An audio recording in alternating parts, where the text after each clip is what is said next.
तब हनुमंत निकट चले गए। फिर बैठी मन विषम भयउ, राम दूत में मात जानकी, सत्य शपथ करुणा निधान की।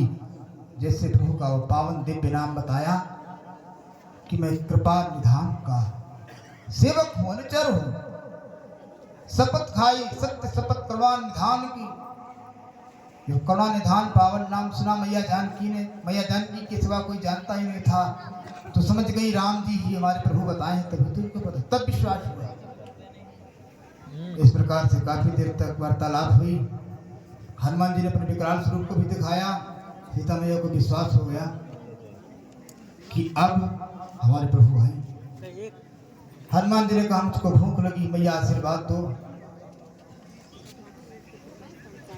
आशीर्वाद मिला। प्रभु के नाम का स्मरण करके हनुमान जी महाराज उस रावण की वाटिका में प्रवेश करते हैं। भूख का तो एक बहाना है, उस वाटिका का विध्वंस करना है। गए, विध्वंस करने लगे। फलों को तोड़ तोड़ करके फेंकते हैं, पेड़ों को उखाड़ कर फेंकते हैं। जितने रखवाली थे सबको मार दिया। कुछ बचे खुचे भागे, रावण के पास गए। कहते क्या है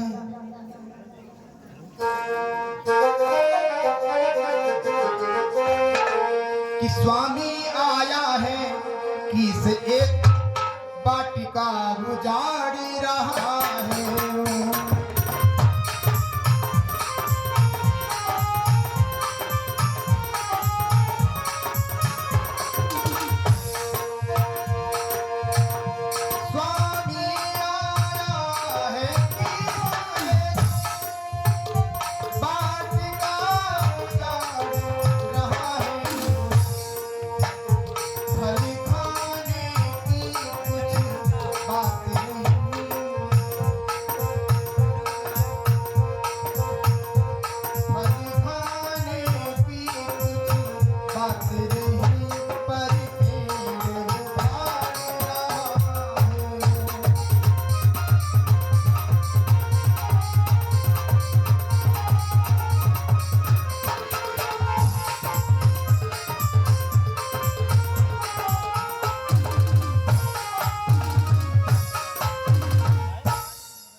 तो क्या करता है, महाभट को भेजा।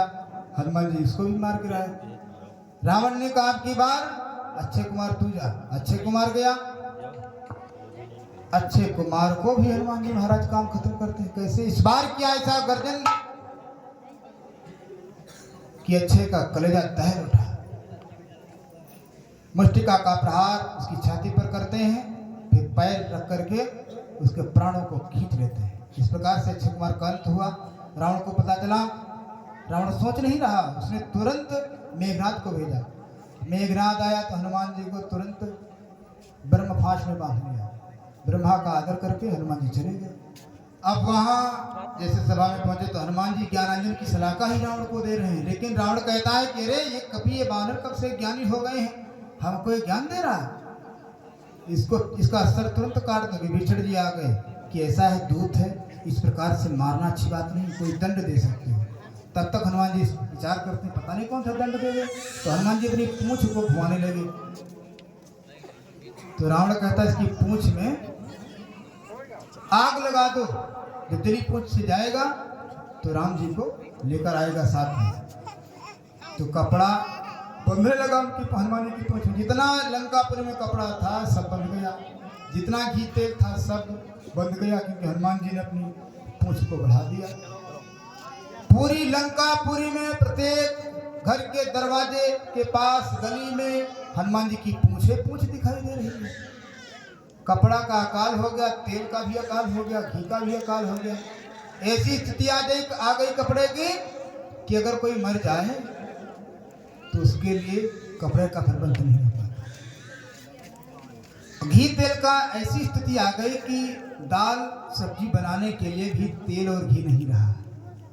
तब भी रावण समझा नहीं और आग लगवा दी। आग लगा, जैसे लगाया आग, हनुमान जी छोटा रूप बनाए और सब उसके कनक कंगूरों को सब जलाकर राख कर दिया। फिर रावण के और अंदर जब प्रवेश किए देखते कि यहाँ की काल जो है उसमें लटका था उल्टा। काल को हनुमान जी छुड़ाए और उसने तुरंत ही उस जली हुई लंका पर देखा, क्योंकि सोने की लंका थी, हनुमान जी जलाए तो चमक रही थी। जो काल ने जैसे देखा तो काली हो गई। हनुमान जी के जो है मुख पर दृष्टि उसकी पड़ गई तो हनुमान जी का भी मुख काला दिखाई देता है। इस प्रकार से हनुमान जी ने लंका को जला करके समुद्र में पूंछ बुझाई, आ गए मैया जानकी के पास, हाथ जोड़ कर कहते हैं कि हे मैया आप भी कुछ हमको पहचान दो, जिससे प्रभु को विश्वास हो।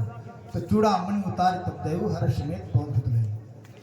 मैया को प्रणाम करके प्रभु का स्मरण करके तुरंत आ गए वानर वीरों के पास। सबको प्रसन्नता हुई, मधुबन में सब फल खाने लगे। जय घोष करते हुए पहुंच गए सभी भक्त, प्रभु के अनुयायी, सभी वानर वीर प्रभु श्री राम जी के समक्ष।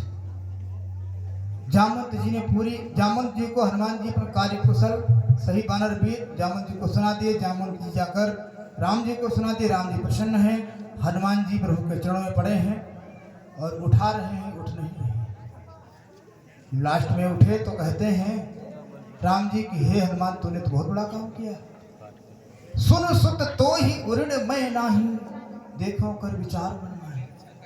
मैं आपसे उर्ण नहीं हो सकता हूँ, आपने बहुत बड़ा काम किया है। हनुमान जी ने कहा रे प्रभु ऐसा मत कहो, मैं तो एक निमित्त मात्र हूँ, सब कृपा आपकी है।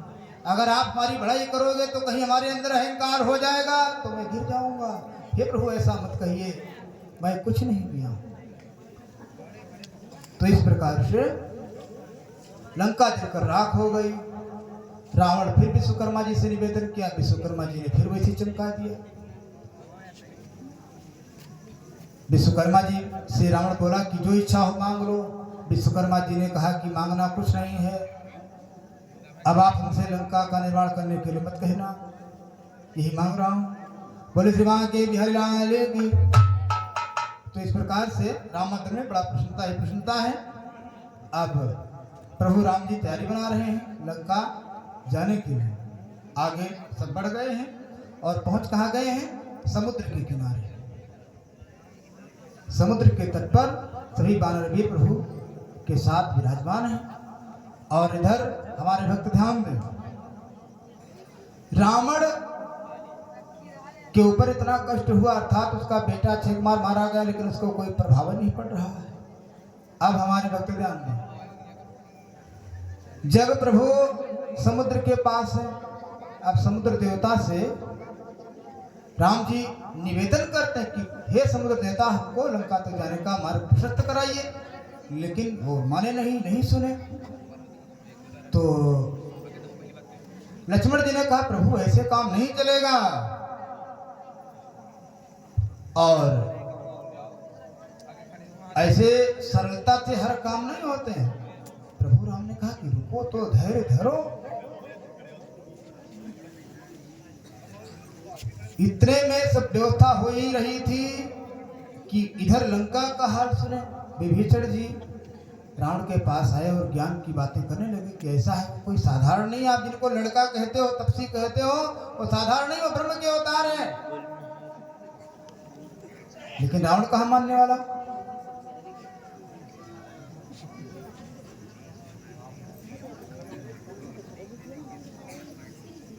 श्रीमान श्री राम नरेश बिटोरा जी की ओर से प्रभु के चरणों में 51 मुद्रा प्रदान हुई। प्रभु का कोट सा कल्याण करता रहे।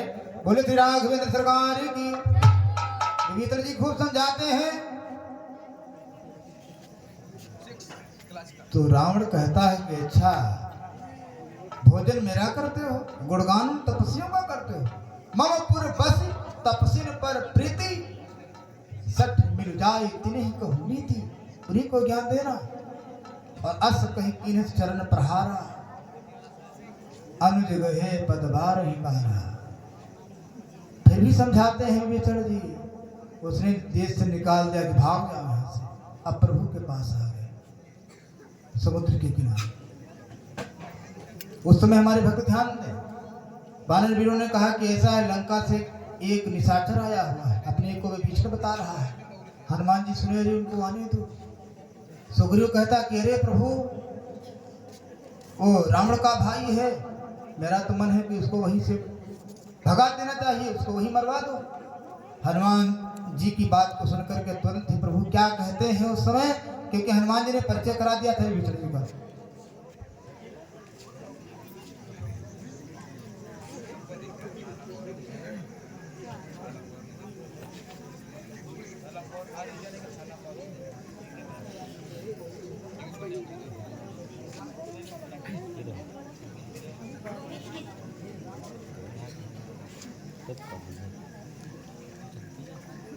श्रीमान श्री बलराम और मुनिराम जो कि मोहंदीपुर के निवासी हैं, प्रभु के चरणों में 51 मुद्राएं भेंट करते हैं। प्रभु का कोट सा कल्याण करता रहे।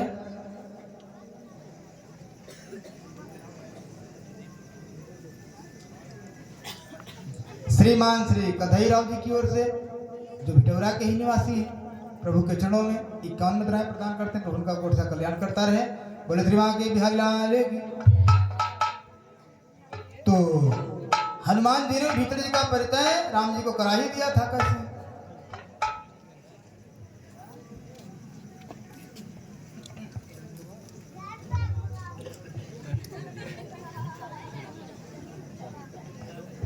गांव के नाम भी है जब प्रीति देवी जी की ओर से जो चंद्रौल के निवासी हैं, प्रभु के चरणों में 101 मुद्रा प्रदान, प्रभु का कोट सा कल्याण करता रहे। श्रीमान पवन कुमार यादव जी की ओर से जो भिटौरा के वासी हैं, प्रभु के चरणों में 51 मुद्राएं प्रदान हुई, प्रभु का कोट सा कल्याण करता रहे। बोले श्री राघवेंद्र सरकार की। तो राम जी ने जब सुना सुग्रीव की बात को कि वहीं से मरवा के भिजवा दो, वो बैरी का भाई है, क्या अब तक कुछ षड्यंत्र करना चाह रहा? राम जी ने कहा जो शरण में हमारी आता है उसको मैं शरण देता हूं, क्योंकि मैं शरणागत वत्सल हूं। कोटि विप्र पथ लाग ही जाहू, आए शरण तजौ नहीं ताहू। चाहे कोई करोड़ों ब्राह्मणों का वध करके आया हो, उसका पाप उसके सिर पे हो, फिर भी शरण में अगर आ गया तो उसको मैं त्याग नहीं सकता, शरण दूंगा। ऐसे हमारे प्रभु हैं।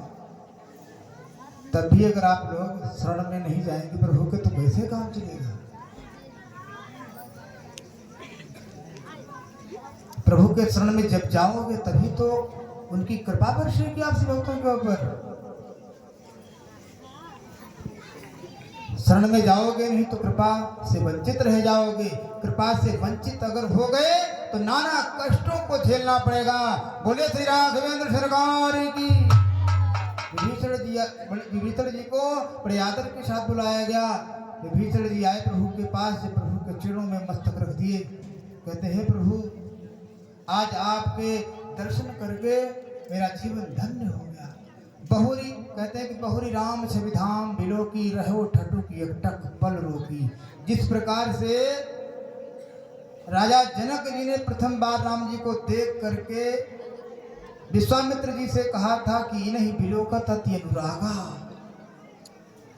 टकटकी लगी थी उनकी, वैसे ही विभीषण जी भी प्रभु की अनुपम छवि को, प्रभु की अद्वितीय छवि को देख करके उनकी पलकें गिरना बंद हो गई, खुली की खुली। अब खूब कुशल क्षेम पूछते हैं हमारे श्री राघवेंद्र सरकार। कुशल क्षेम पूछने के बाद प्रभु को पता चला कि हमारे शरण में आए हैं, तो तुरंत तत्काल उसी क्षण बिना कुछ सोचे विचारे उसी सागर की मिट्टी लग करके प्रभु श्री राम ने विभीषण का राज तिलक कर दिया। पहले वानर वीरों ने कहा प्रभु ये क्या किया? अगर रावण आपकी शरण में आ जाएगा तो क्या करोगे? राम जी ने कहा कि रावण अगर शरण में आ गया तो मैं उसको क्षमा कर दूंगा और अयोध्या की राजगद्दी पे मैं विभीषण को बिठाऊंगा। देखिए हमारे प्रभु का प्रभुत्व। तभी आप लोग उनकी शरण में नहीं जाओगे, माया मोह में फंसे रह जाओगे तो कैसे काम चलेगा? ये जीवन बड़ा अमूल्य है, इसको ऐसे खो दोगे तो कैसे काम चलेगा? बड़े भाग की मानुष तनु पावा, सुर दुर्लभ संग्रंथ है। ये समझने का समय है, विचारने का समय है, प्रभु के स्मरण करने का समय है। अब हमारे प्रभु 3 दिनों तक समुद्र देवता से प्रार्थना करते रहे, लेकिन समुद्र देवता नहीं सुने। लक्ष्मण जी से राम जी बोले लाओ धनुष बाण, उठाए जैसे ताने आ गए सोने की थाल लेकर के आरती करते हुए समुद्र देवता, प्रभु त्राहिमाम त्राहिमाम त्राहिमाम, क्षमा करो, अगर ये बाण चला दोगे तो सब सागर का जल सूख जाएगा, जितने जीव जंतु सब मर जाएंगे, पाप लगेगा।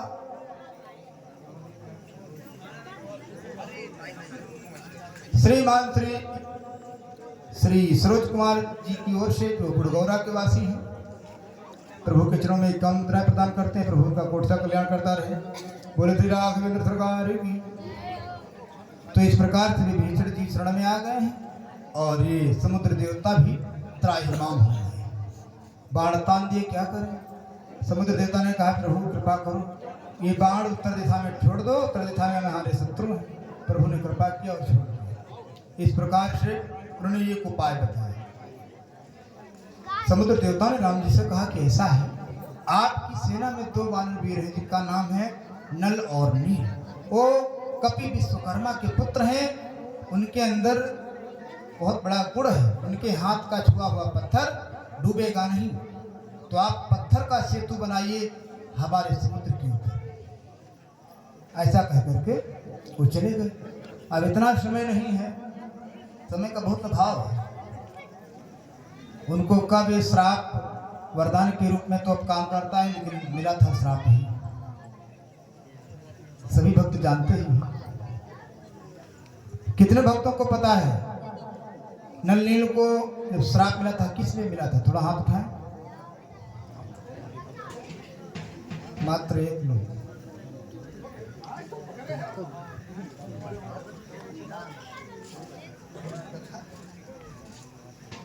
चलिए बिल्कुल संक्षेप में सुन लीजिए।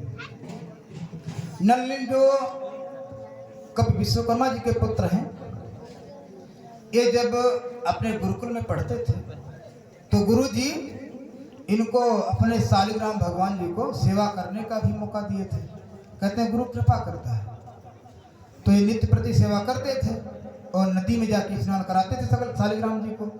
एक दिन की बात है, ये दोनों भाई नल और नील लेकर गए उन शालिग्राम जी को, खुद नहाए फिर शालिग्राम जी को स्नान कराए। अब क्या हुआ, शालिग्राम जी पानी में खो गए। जब पानी में गिर गए तो दोनों बड़ा चिंतित विचार है, क्या करें। सोच रहे हैं कि अब गुरु जी से बहुत डांट मिलेगी, मार भी पड़ेगा। आ रहे थे तो रास्ते में एक जामुन का पेड़ दिखाई दिया, तो बहुत बड़े बड़े जामुन लगे थे उसमें। तो दोनों ने विचार किया कि चलो भाई, काले शालिग्राम भी होते हैं और काला ही जामुन है बड़ा भारी का। तो जो टाइट जामुन था उसको उठा के रख लिए सिंहासन में और लेकर आए, पूजा पाठ करके रख दिए अपना। अब गुरु जी जब उठे, जब पूजा करने लगे तो डेली वो शालिग्राम जी को स्पर्श करते थे। तो जब आज स्पर्श किए, शालिग्राम तो है नहीं, जामुन है। अब जब उसको स्पर्श किए तो मुलायम लगे। तो गुरुजी ने कहा कि अरे ये क्या बात है, आज शालिग्राम वैसे तो पत्थर के रहते ही और टाइट रहते हैं और आज मुलायम कहते, तब क्यों रहेंगे। अब उनको जब चेक किया, हाथ में उठा करके देखते हैं कि जामुन। बुलाया शिष्यों को, दोनों नल नील को बुलाया और बोले ये बताओ ये क्या है, शालिग्राम जी कहाँ है, ये जामुन लेके लेके आओ। तब वो प्रणाम किए कि प्रभु क्या बताऊं गुरुदेव, हम लोग स्नान करा रहे थे और शालिग्राम जी गिर गए पानी में, खो गए, मिले नहीं। तो आपके डर के कारण हमने ये जामुन का फल रख लिया। तब क्रोध करते हैं और श्राप दे दिए कि जाओ, हम श्राप देते हैं, तुम दोनों के हाथ से स्पर्श किया हुआ पत्थर पानी में डूब ही नहीं सकता है। तो वही श्राप आज वरदान के रूप में काम करेगा। नल नील पत्थरों को लेकर आते हैं, बड़े बड़े पहाड़ों को, और समुद्र में छोड़ने लगे। सब तैरने लगे, लेकिन तैर रहे हैं, कोई दाएं जा रहा है, कोई बाएं जा रहा है, तो ऐसे पुल थोड़ी बनेगा। तो वहां पर प्रभु ने और जामवंत जी ने एक पत्थर पे राम और एक पत्थर पे सीता लिखना प्रारंभ किया। जब राम और सीता लिखा गया तो दोनों पत्थर सब टच होने लगे। ये राम नाम की महिमा है। और इस प्रकार से सब पत्थर लाने लगे, नल नील स्पर्श करते हैं और उस पर सीताराम लिखा जाता है। इस प्रकार से पुल बनने लगा। हनुमान जी गए गोवर्धन पहाड़ जी को उठाने के लिए, उनसे निवेदन किया कि चलो हम आपको प्रभु का दर्शन कराएंगे। सोचे कि एक पहाड़ में पूरा बन जाएगा तुरंत। अब लेके चले तुरंत। कोई बताया कहाँ जा रहे हो? किसी ने कहा कि अरे समुद्र पे पुल बन गया, तो हनुमान जी ने तुरंत वहीं रख दिया। गोवर्धन जी ने कहा कि अरे ये तो बंदर बहुत नाराज निकला, क्या करें, हमको बीच रास्ते में छोड़ दिया। गोवर्धन जी ने कहा कि ऐसा ऐसा काम ठीक नहीं है। हनुमान जी ने कहा कि ऐसा है, धैर्य धरो, जब अगला युग आएगा द्वापर युग, तब प्रभु आपको अपने छोटी सी उंगली पे धारण करेंगे, वो भी 7 दिनों तक। तो ये प्रभु की कथाओं की महिमा है, प्रभु का प्रभुत्व है। तो इस प्रकार से जब पुल पूर्ण रूप से बन गया तो वहाँ शिवलिंग की स्थापना शंकर जी करते हैं, रामेश्वर जी का। तो स्थापना के बाद उसका प्राण प्रतिष्ठा होता है। उस समय प्राण प्रतिष्ठा कराने वाला रावण से विद्वान त्रेतायुग में कोई विद्वान था ही नहीं। अब लक्ष्मण जी गए, ये कृतिवास रामायण में वर्णन आता है, मानस में नहीं है। राम जी ने आज्ञा दिया कि जाओ लक्ष्मण, रावण को लेकर के आओ प्रेम के साथ। तो रावण के पास गए तो ये जो है लक्ष्मण जी बड़े क्रोध में थे कि हम ऐसे प्रणाम थोड़ी करेंगे, ऐसे बुलाएंगे रावण को। चलो प्रभु ने बुलाया हमारे भाई ने और पूजा करानी है। रावण ने कहा कि मैं नहीं जाऊंगा। लक्ष्मण जी वापस आ गए। राम जी से बताया कि आया नहीं। राम जी ने कहा कि आप उसको दंडवत प्रणाम किए थे? बोले नहीं किया, इसलिए तो आया नहीं। रावण विद्वान है, ब्राह्मण है, ब्राह्मण को प्रणाम नहीं करोगे तो प्रसन्न होगा नहीं। फिर से गए, प्रणाम किए, हाथ जोड़ करके जब कहे तब रावण उनके साथ आया है और सीता जी को लेकर आया है। देखिए एक कृतवास रामायण की बात है। सीता जी को लेकर आया, पूजन करा के प्राण प्रतिष्ठा हो गई रामेश्वर जी की। और तब रावण फिर सीता जी को लेकर चला गया। ये प्रभु की कथाओं की महिमा है। हरि अनंत हरि कथा अनंता, कहीं सुनहि बहुविध सब सीता। अब पूजन करके त्रिपुरारी जी का उनसे आशीर्वाद लेकर के लंका पर चढ़ाई कर दी। समुद्र पार कर गए, अर्थात लंका में प्रभु सेनाओं के सहित पहुंच गए। अब रावण के जितने बलवीर थे, नगार नरांतक देवांतक सब युद्ध के लिए आए, सबको मृत्युदंड प्राप्त हुआ। अब रावण विचार करता है कि मेरा भाई कुंभकर्ण जो पहाड़ जैसा है सो ही रहा है, उसको जगाने का प्रयास किया। बहुत सारी व्यवस्था की गई उसके भोजन के लिए, कम से कम 100-200 कुंटल सामग्री, 100-200 कुंटल भोजन की व्यवस्था रावण ने किया था कुंभकर्ण के लिए। बहुत प्रयास करने पर जागा हो। कुंभकर्ण पता है कितना बड़ा था? कुंभकर्ण अगर आ जाए तो कुंभकर्ण मान लीजिए यहां से फतेहपुर तक, तहसील फतेहपुर जो है, यहां से फतेहपुर तक जो है उसका शरीर है, इतना लंबा चौड़ा। तो 100-200 कुंटल भोजन करता था एक बार में। जब जागा, सारी व्यवस्था रावण किया था।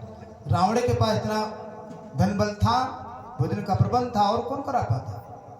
भोजन करने के बाद रावण के पास आया है तो कहने लगा, बोलो भैया क्या इच्छा है? सारी कहानी रावण ने कुंभकर्ण को बता दिया। अब कुंभकर्ण जाने के लिए तैयार नहीं।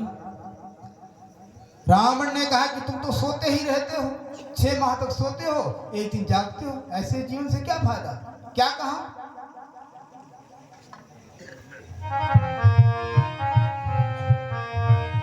कि ऐसा सोना भी सोना क्या, जीवन सब जाए खाटों में, जीवन सब जाए खाटों में। कट जाए बहन के नाक कान, तुम पड़े रहो खर्राटों।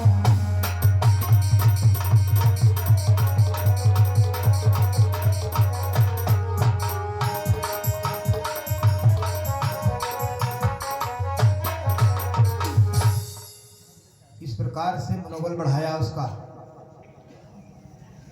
कुंभकर्ण तो बहुत ज्ञान की बातें करता, लेकिन नशीली वस्तुएं प्रदान करके रावण ने इसको उसकी मति की गति बदल दी। अब जो रावण कहता वही मान रहा है कुंभकर्ण। पहुंच गया राम जी के सामने युद्ध के लिए। राम जी के स्वरूप को देखकर मोहित हो गया और कहता क्या है कि हे राम आज तुमने क्या रूप दिखाया है।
से मुक्त हो गया प्रभु की माधुरी मूर्ति को देख करके।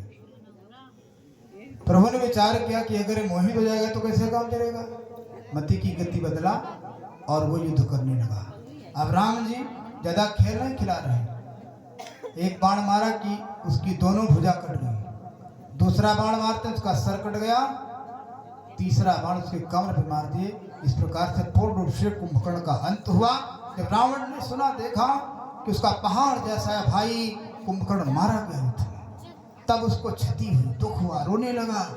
तुरंत मेघनाद आया कि हे पिताजी चिंता मत करो, मैं जा रहा हूं, चाचा श्री का बदला लिए बिना आपको मुख नहीं दिखाऊंगा। तुरंत ही रावण से आदेश लेकर के रामादल पहुंचता है रावण का पुत्र मेघनाद। और इधर प्रभु को पता ही था, प्रभु से अनुमति लेते हैं श्री लखनलाल जी। तो एक बार हमारे भैया लक्ष्मण जी ज्यादा विचार नहीं किए और युद्ध करते रहे। मेघनाद माया करता था, कहीं छुपता था, कहीं प्रकट होता था, कहीं आकाश मार्ग चला जाता था, कहीं लुप्त हो जाता था। फिर लास्ट में जब विचार किया कि मैं इससे जीत नहीं पाऊंगा, तो क्या कहता है मेघनाद, कहता क्या है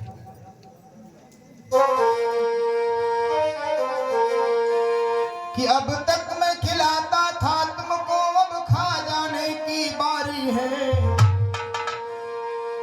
अब तक मैं खिलाता था तुमको, अब खा जाने की बारी है।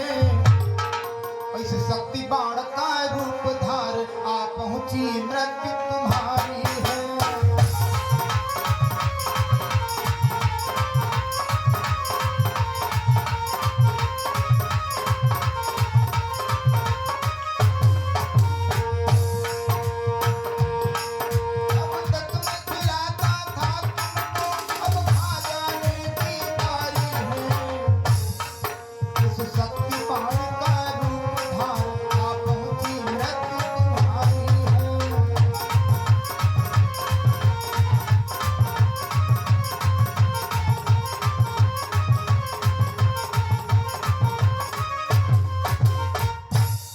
राजा रामचंद्र जी महाराज की, ठाकुर जी महाराज की।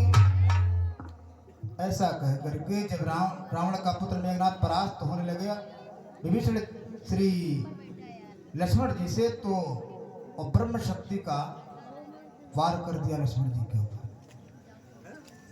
तो लक्ष्मण जी ब्रह्मा जी का मान किए और प्रेम से उस वार को स्वीकार किए अपने सीने पे।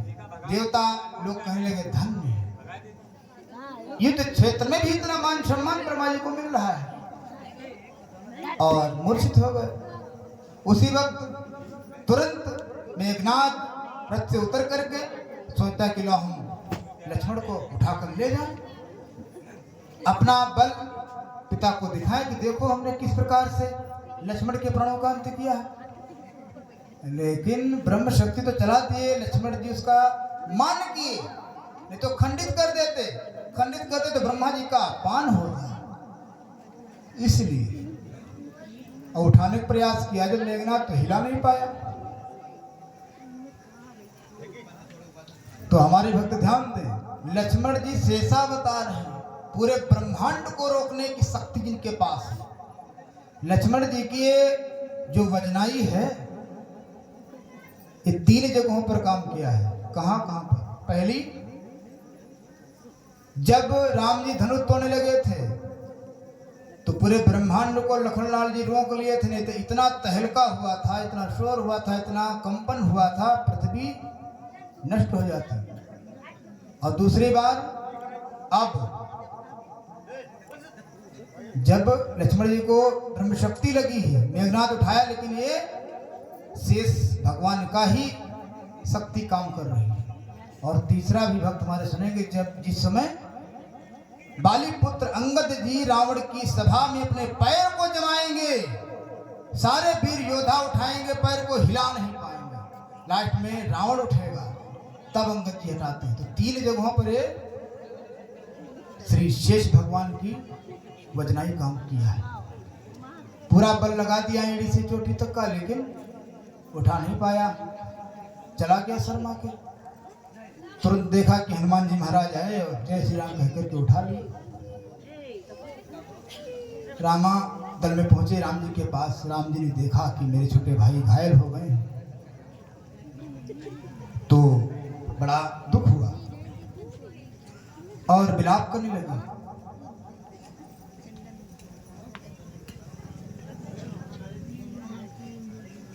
श्रीमान श्री तिलक राम जी की ओर से, जो भिटौरा के ही वासी हैं, प्रभु के चरणों में 51 मुद्राएं प्रदान हुई। प्रभु उनका कोट सा कल्याण करता रहे। बोले श्री के बिहारी लाल की। आज श्रोताओं की संख्या अधिक है, क्योंकि सोचे होंगे कि भाई जो निमंत्रण मिला है यजमान के द्वारा, आज लास्ट है, चलो वही कथा सुना हुए, नहीं तो यही कहेंगे कि आए नहीं। बोले श्री के बिहारी लाल की।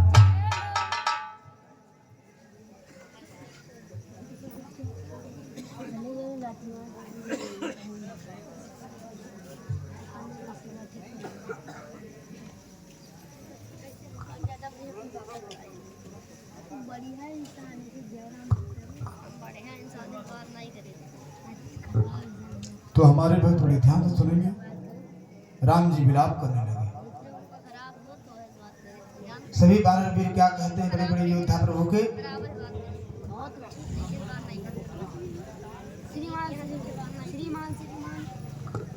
श्रीमान श्री पाल प्रधान जी की ओर से, जो इसी भिटौरा ग्राम के वासी हैं, प्रभु के चरणों में 101 मुद्राएं प्रदान हुई। प्रभु का कोट सा कल्याण करता रहे। बोले श्री राघवेंद्र सरकार की जय हो, श्री हनुमान जी महाराज की जय हो।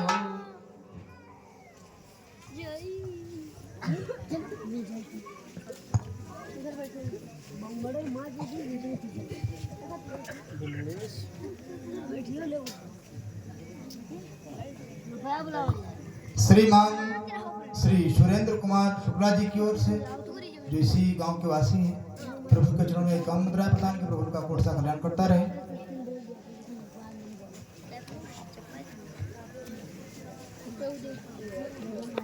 श्रीमान श्री अयोध्या प्रसाद जी की ओर से, जो इसी गांव भिटौरा के ही वासी हैं, प्रभु के चरणों में 101 मुद्राएं प्रदान करते हैं। प्रभु का कोट सा कल्याण करता रहे। बोले श्री राघवेंद्र सरकार की जय हो, श्री हनुमान जी महाराज की जय हो।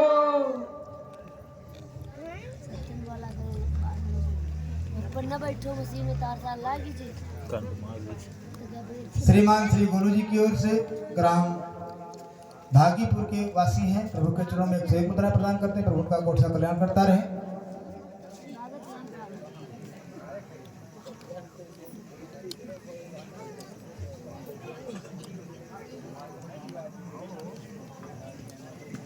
श्री राम सजीवन शुक्ला जी की ओर से जो इसी गांव भिटौरा के ही वासी हैं, प्रभु के चरणों में एक काम मुद्रा प्रदान करते हैं। प्रभु का कोट सा कल्याण करता रहे। श्रीमान श्री पवन शुक्ला जी की ओर से जो इसी गांव के वासी हैं, प्रभु के चरणों में एक काम मुद्रा प्रदान करते हैं। प्रभु का कोट सा कल्याण करता रहे। बोले श्री बांके बिहारी लाल की जय हो। जाओ आगे दीजिए दे लो दे रहा है शुरू।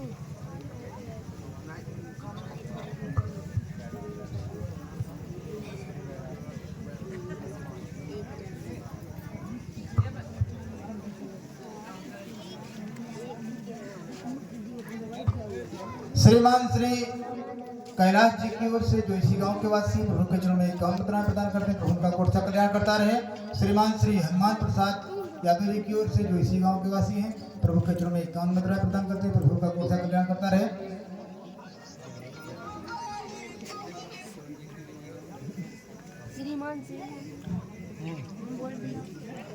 श्रीमान श्री श्यामलाल यादव जी की ओर से जो इसी गांव के वासी हैं, प्रभु के चरणों में 21 मुद्रा प्रदान करें। प्रभु उनका कोट सा कल्याण करता रहे।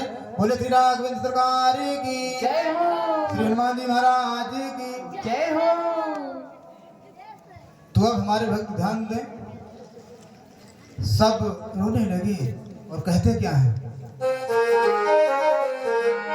कि कहते थे बड़े बड़े योद्धा,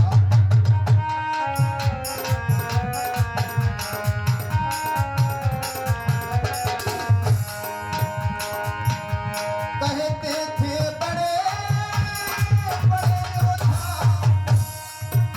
आप धिराया उत्पात हुआ, रघुकुल पर उनका पात हुआ, कपी तल पर वज्राघात हुआ।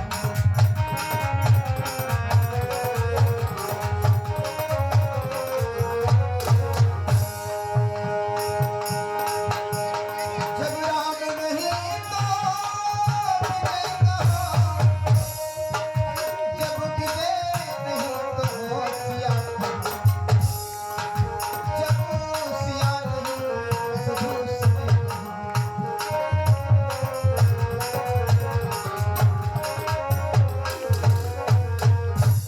बोले श्री राजा रामचंद्र जी महाराज की।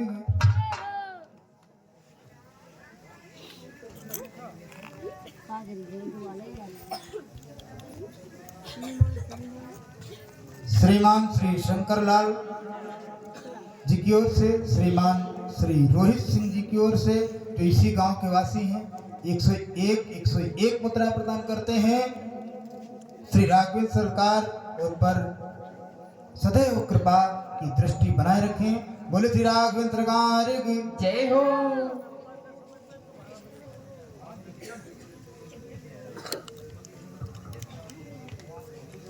तो इधर बड़ा दुख छा गया। प्रभु नर लीला विलाप करते हैं और जब उनके अनुयायी क्या कहते हैं कि अगर हम लोग ऐसे करेंगे तो संसार क्या कहेगा। क्या कहते हैं कि संसार कहेगा बनरों ने वन में बहकाए रघुवंशी, और बन रहे तो बन को भाग गए, सब कुछ खो आए रघुवंशी।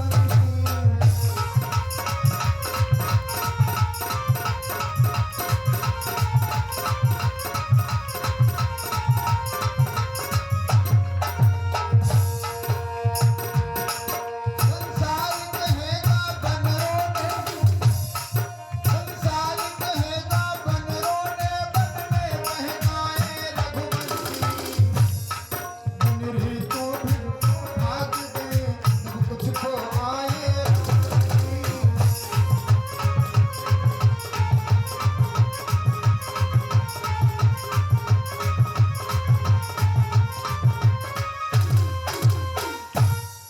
इस प्रकार से सभी सोच रहे हैं, प्रभु विलाप कर रहे हैं। तो विभीषण जी ने उपाय बताया कि ऐसा है प्रभु, हमारी पुरी में एक वैद्यराज जी है और मानस में गोस्वामी जी कहते हैं, जामवंत जी ने कहा, जामवंत कहा वैद्य सुखेना लंका राही को पठई लेना। प्रभु से तुरंत अनुमति लेते हनुमान जी महाराज जो पहुंच गए लंकापुरी, उसके भवन समेत सुखेड़ वैद्य को ले आते हैं। जैसे ही आया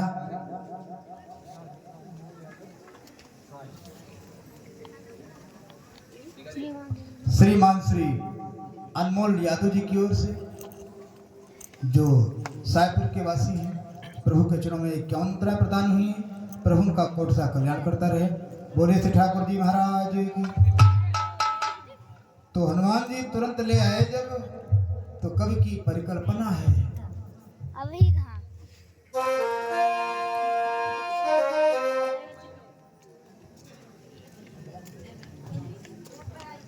श्रीमान श्री जितेंद्र जी की ओर से, जो मलिहा मऊ के वासी हैं और प्रभु के चरणों में 51 मुद्रा प्रदान करते हैं। प्रभु उनका कोट सा कल्याण करता रहे। कि जागा सुखेड़ रामा दल में, देखा सन्मुख रघुराई।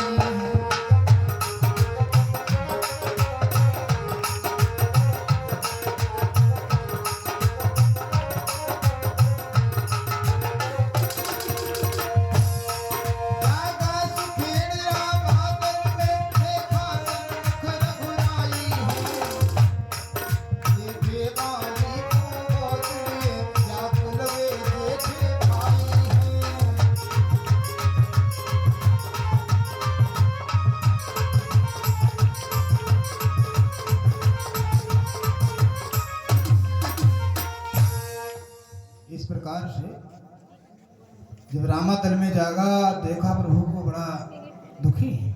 प्रभु ने जब देखा तो हाथ जोड़ करके कहते कि अरे वैद्यराज, यदि कोई उपाय करो जिससे हमारे भाई लखन की प्राण बच जाए। तो उस समय